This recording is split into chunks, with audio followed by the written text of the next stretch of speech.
This audiobook edition of Jawaharlal Nehru's The Discovery of India is brought to you by Giribala Joshi. This short YouTube podcast is a part of a larger project. Please subscribe to the channel and like and share the videos. This audiobook is created with the help of advanced text-to-speech AI technology. Chapter 2. Badenweiler, Lausanne. Part 1, titled, Kamala. On September 4, 1935, I was suddenly released from the mountain jail of Almoda, for news had come that my wife was in a critical condition. She was far away in a sanatorium at Badenweiler in the Black Forest of Germany. I hurried by automobile and train to Allahabad, reaching there the next day, and the same afternoon I started on the air journey to Europe. The airliner took me to Karachi and Baghdad and Cairo, and from Alexandria a seaplane carried me to Brindisi. From Brindisi I went by train to Basel in Switzerland. I reached Badenweiler on the evening of September 9, 4 days after I had left Allahabad and 5 days after my release from Almore jail. There was the same old brave smile on Kamala's face when I saw her, but she was too weak and too much in the grip of pain to say much. Perhaps my arrival made a difference, for she was a little better the next day and for some days after. But the crisis continued and slowly drained the life out of her. Unable to accustom myself to the thought of her death, I imagined that she was improving and that if she could only survive that crisis she might get well. The doctors, as is their way, gave me hope. The immediate crisis seemed to pass and she held her ground. She was never well enough for a long conversation. We talked briefly and I would stop as soon as I noticed that she was getting tired. Sometimes I read to her. One of the books I remember reading out to her in this way was Pearl Buck's The Good Earth. She liked my doing this, but our progress was slow. Morning and afternoon I trudged from my pension in the little town to the sanatorium and spent a few hours with her. I was full of the many things I wanted to tell her and yet I had to restrain myself. Sometimes we talked a little of old times, old memories, of common friends in India, sometimes, a little wistfully, of the future and what we would do then. In spite of her serious condition she clung to the future. Her eyes were bright and vital, her face usually cheerful. Odd friends who came to visit her were pleasantly surprised to find her looking better than they had imagined. They were misled by those bright eyes and that smiling face. In the long autumn evenings I sat by myself in my room in the pension, where I was staying, or sometimes went out for a walk across the fields or through the forest. 100 pictures of Kamala succeeded each other in my mind, 100 aspects of her rich and deep personality. We had been married for nearly 20 years, and yet how many times she had surprised me by something new in her mental or spiritual makeup. I had known her in so many ways and, in later years, I had tried my utmost to understand her. That understanding had not been denied to me, but I often wondered if I really knew her or understood her. There was something elusive about her, something fey-like, real but unsubstantial, difficult to grasp. Sometimes, looking into her eyes, I would find a stranger peeping out at me. Except for a little schooling, she had had no formal education, her mind had not gone through the educational process. She came to us as an unsophisticated girl, apparently with hardly any of the complexes which are said to be so common now. She never entirely lost that girlish look, but as she grew into a woman her eyes acquired a depth and a fire, giving the impression of still pools behind which storms raged. She was not the type of modern girl, with the modern girl's habits and lack of poise, yet she took easily enough to modern ways. But essentially she was an Indian girl and, more particularly, a Kashmiri girl, sensitive and proud, childlike and grown-up, foolish and wise. She was reserved to those she did not know or did not like, but bubbling over with gaiety and frankness before those she knew and liked. She was quick in her judgment and not always fair or right, but she stuck to her instinctive likes and dislikes. There was no guile in her. If she disliked a person, it was obvious, and she made no attempt to hide the fact. Even if she had tried to do so, she would probably not have succeeded. I have come across few persons who have produced such an impression of sincerity upon me as she did. End of Part 1, titled, Kamala, of Chapter 2. Part 2. Our Marriage and After. I thought of the early years of our marriage when, with all my tremendous liking for Kamala, I almost forgot her and denied her, in so many ways, that comradeship which was her due. For I was then like a person possessed, giving myself utterly to the cause I had espoused, living in a dream world of my own, and looking at the real people who surrounded me as unsubstantial shadows. I worked to the utmost of my capacity and my mind was filled to the brim with the subject that engrossed me. I gave all my energy to that cause and had little left to spare. And yet I was very far from forgetting her, and I came back to her again and again as to a sure haven. If I was away for a number of days, the thought of her cooled my mind, and I looked forward eagerly to my return home. What indeed could I have done if she had not been there to comfort me and give me strength, and thus enable me to recharge the exhausted battery of my mind and body? I had taken from her what she gave me. What had I given to her in exchange during these early years? I had failed evidently and, possibly, she carried the deep impress of those days upon her. With her inordinate pride and sensitiveness, she did not want to come to me to ask for help, although I could have given her that help more than anyone else. She wanted to play her own part in the national struggle and not be merely a hanger-on and a shadow of her husband. She wanted to justify herself to her own self as well as to the world. Nothing in the world could have pleased me more than this, but I was far too busy to see beneath the surface, and I was blind to what she looked for and so ardently desired. And then prison claimed me so often and I was away from her, or else she was ill. Like Chitra in Tagore's play, she seemed to say to me, "I am Chitra." No goddess to be worshipped, nor yet the object of common pity to be brushed aside like a moth with indifference. If you deign to keep me by your side in the path of danger and daring, if you allow me to share the great duties of your life, then you will know my true self. But she did not say this to me in words, and it was only gradually that I read the message of her eyes. In the early months of 1930 I sensed her desire and we worked together, and I found in this experience a new delight. We lived for a while on the edge of life, as it were, for the clouds were gathering and a national upheaval was coming. Those were pleasant months for us, but they ended too soon, and, early in April, the country was in the grip of civil disobedience and governmental repression, and I was in prison again. Most of us menfolk were in prison. And then a remarkable thing happened. Our women came to the front and took charge of the struggle. Women had always been there, of course, but now there was an avalanche of them, which took not only the British government but their own menfolk by surprise. Here were these women, women of the upper or middle classes, leading sheltered lives in their homes, peasant women, working-class women, rich women, pouring out in their tens of thousands in defiance of government order and police lodi. It was not only that display of courage and daring, but what was even more surprising was the organizational power they showed. Never can I forget the thrill that came to us in Naini prison when news of this reached us, the enormous pride in the women of India that filled us. We could hardly talk about all this among ourselves, for our hearts were full and our eyes were dim with tears. My father had joined us later in Naini prison, and he told us much that we did not know. He had been functioning outside as the leader of the civil disobedience movement, and he had encouraged in no way these aggressive activities of the women all over the country. He disliked, in his paternal and somewhat old-fashioned way, young women and old messing about in the streets under the hot sun of summer and coming into conflict with the police. But he realized the temper of the people and did not discourage anyone, not even his wife and daughters and daughter-in-law. He told us how he had been agreeably surprised to see the energy, courage, and ability displayed by women all over the country. Of the girls of his own household he spoke with affectionate pride. At father's instance, a resolution of remembrance was passed at thousands of public meetings all over India on January 26, 1931, the anniversary of India's Independence Day. These meetings were banned by the police and many of them were forcibly broken up. Father had organized this from his sickbed, and it was a triumph of organization, for we could not use the newspapers, or the mails, or the telegraph, or the telephone, or any of the established printing presses. And yet at a fixed time on an identical day all over this vast country, even in remote villages, the resolution was read out in the language of the province and adopted. 10 days after the resolution was so adopted, Father died. The resolution was a long one. But a part of it related to the women of India. We record our homage and deep admiration for the womanhood of India, who, in the hour of peril for the motherland, forsook the shelter of their homes and, with unfailing courage and endurance, stood shoulder to shoulder with their menfolk in the front line of India's national army to share with them the sacrifices and triumphs of the struggle. In this upheaval, Kamala had played a brave and notable part, and on her inexperienced shoulders fell the task of organizing our work in the city of Allahabad when every known worker was in prison. She made up for that inexperience by her fire and energy and, within a few months, she became the pride of Allahabad. We met again under the shadow of my father's last illness and his death.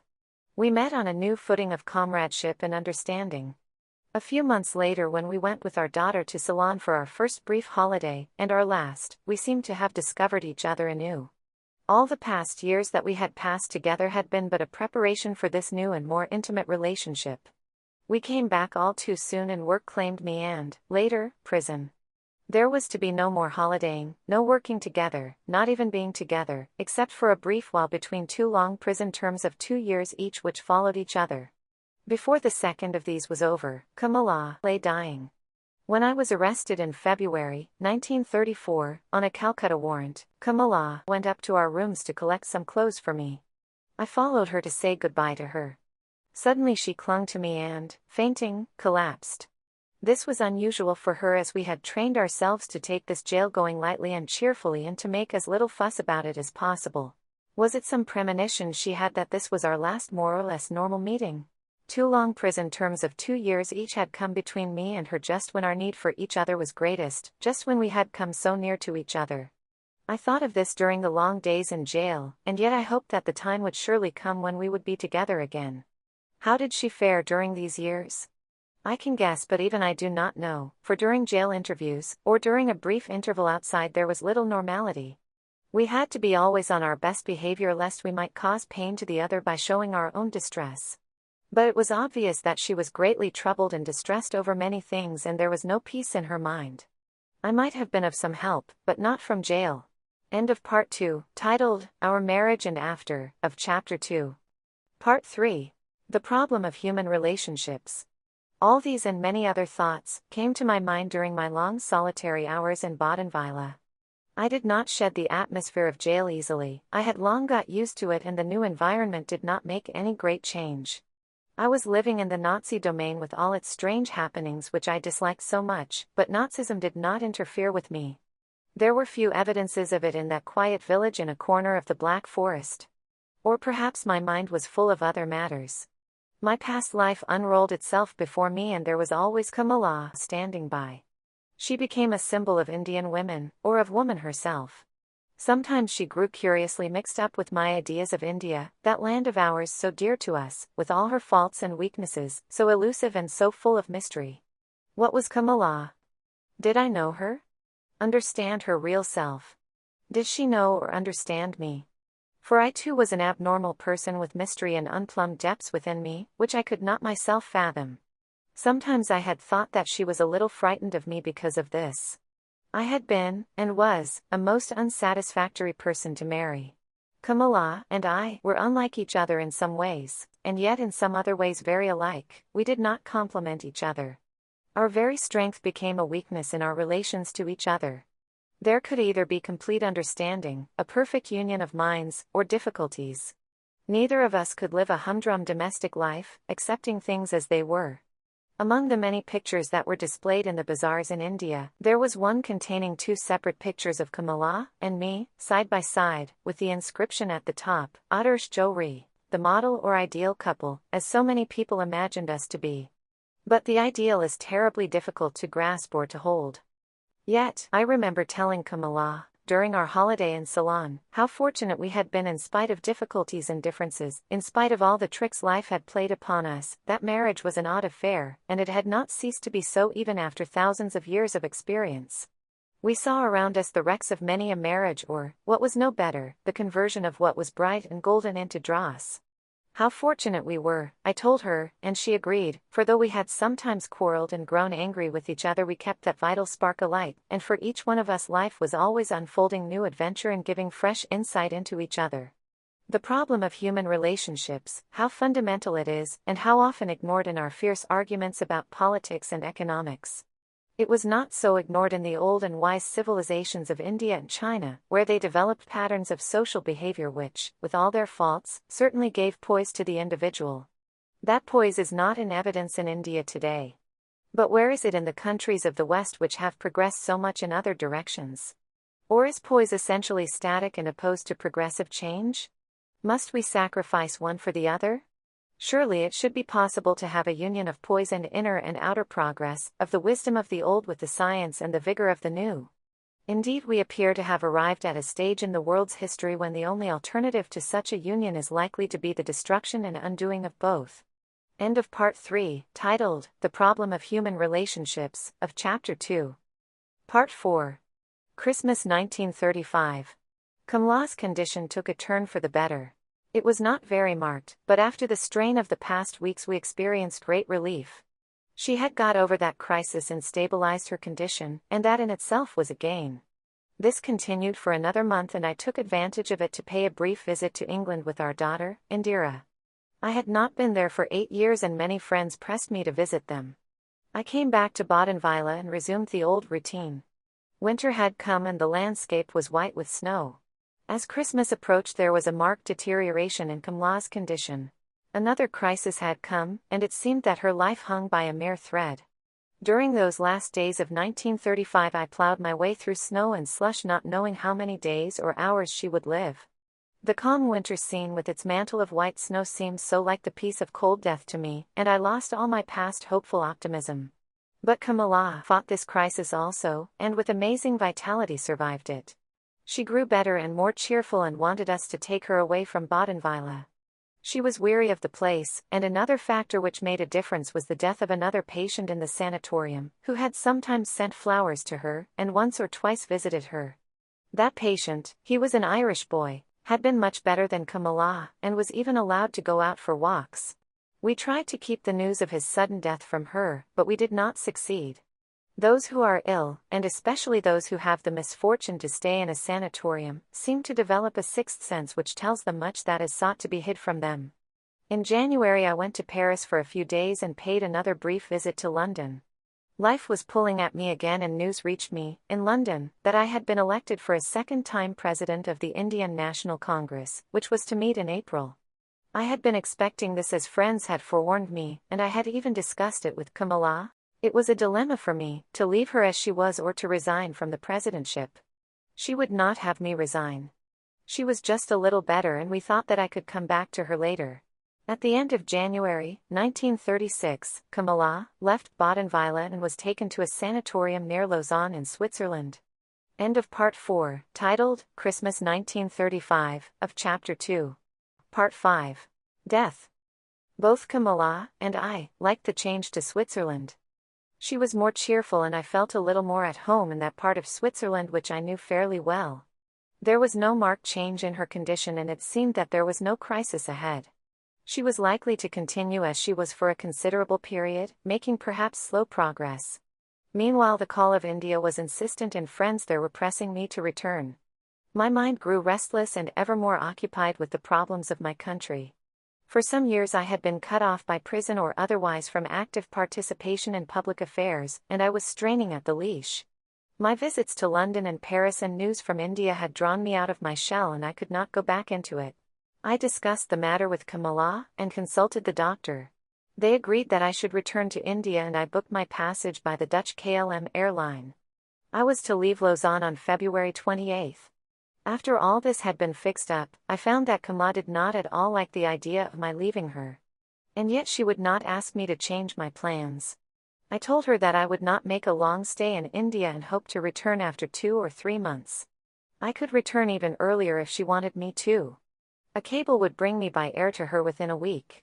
4 or 5 days remained before the date fixed for my departure. Indira, who was at school at Bex nearby, was coming over to spend those last days with us. The doctor came to me and suggested that I should postpone my return by a week or 10 days. More he would not say. I agreed immediately and made another reservation in a subsequent KLM plane. As these last days went by a subtle change seemed to come over Kamala. The physical condition was much the same, so far as we could see, but her mind appeared to pay less attention to her physical environment. She would tell me that someone was calling her, or that she saw some figure or shape enter the room when I saw none. Early on the morning of February 28th, she breathed her last. Indira was there, and so was our faithful friend and constant companion during these months, Dr. M. Attell. A few other friends came from neighboring towns in Switzerland, and we took her to the crematorium in Lausanne. Within a few minutes that fair body and that lovely face, which used to smile so often and so well, were reduced to ashes. A small urn contained the mortal remains of one who had been vital, so bright and so full of life. End of Part 5, titled, Death, of Chapter 2. Part 6, Mussolini, Return. The bond that kept me in Lausanne and Europe was broken, and there was no need for me to remain there any longer. Indeed, something else within me was also broken, the realization of which only came gradually to me, for those days were black days for me and my mind did not function properly.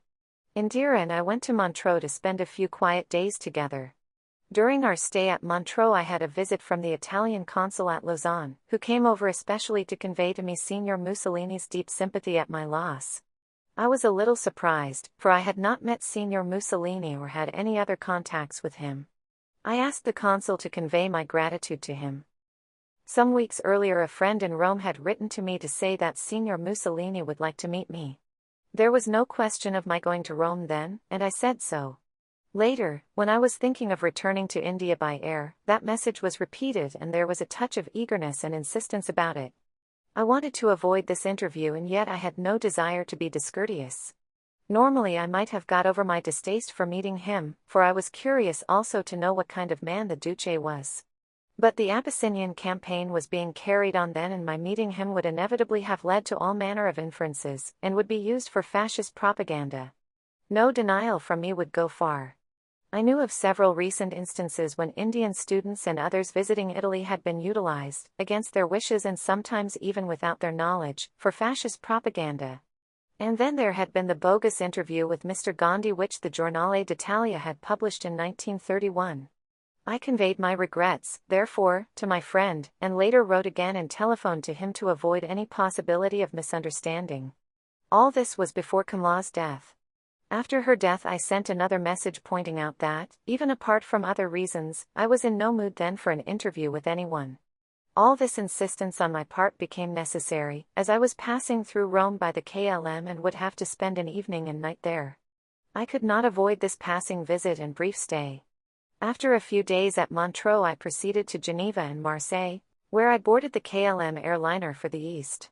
On arrival in Rome in the late afternoon, I was met by a high official who handed me a letter from the chef de cabinet of Signor Mussolini. The Duce, it stated, would be glad to meet me and he had fixed 6 o'clock that evening for the interview. I was surprised and reminded him of my previous messages. But he insisted that it had now all been fixed up and the arrangement could not be upset. Indeed, if the interview did not take place there was every likelihood of his being dismissed from his office. I was assured that nothing would appear in the press, and that I need only see the Duce, for a few minutes. All that he wanted to do was to shake hands with me and to convey personally his condolences at my wife's death. So we argued for a full hour with all courtesy on both sides but with increasing strain. It was a most exhausting hour for me and probably more so for the other party. The time fixed for the interview was at last upon us and I had my way. A telephone message was sent to the Duce's palace that I could not come. That evening I sent a letter to Signor Mussolini expressing my regret that I could not take advantage of his kind invitation to me to see him and thanking him for his message of sympathy. I continued my journey. At Cairo there were some old friends to meet me, and then further east, over the deserts of Western Asia. Various incidents, and the arrangements necessary for my journey, had so far kept my mind occupied. But after leaving Cairo and flying, hour after hour, over this desolate desert area, a terrible loneliness gripped me and I felt empty and purposeless. I was going back alone to my home, which was no longer home for me, and there by my side was a basket and that basket contained an urn. That was all that remained of Kamala, and all our bright dreams were also dead and turned to ashes. She is no more, Kamala is no more, my mind kept on repeating. I thought of my autobiography, that record of my life, which I had discussed with her as she lay in Buvali Sanatorium. And, as I was writing it, sometimes I would take a chapter or two and read it out to her. She had only seen or heard a part of it, she would never see the rest, nor would we write any more chapters together in the book of life. When I reached Baghdad I sent a cable to my publishers in London, who were bringing out my autobiography, giving them the dedication for the book, to Kamala, who is no more. Karachi came, and crowds and many familiar faces. And then Allahabad, where we carried the precious urn to the swift-flowing Ganges and poured the ashes into the bosom of that noble river. How many of our forebears she had carried thus to the sea, how many of those who follow us will take that last journey in the embrace of her water? End of Part 6, titled, Mussolini, Return, of Chapter 2. This concludes the second chapter, titled, Badenweiler, Lausanne.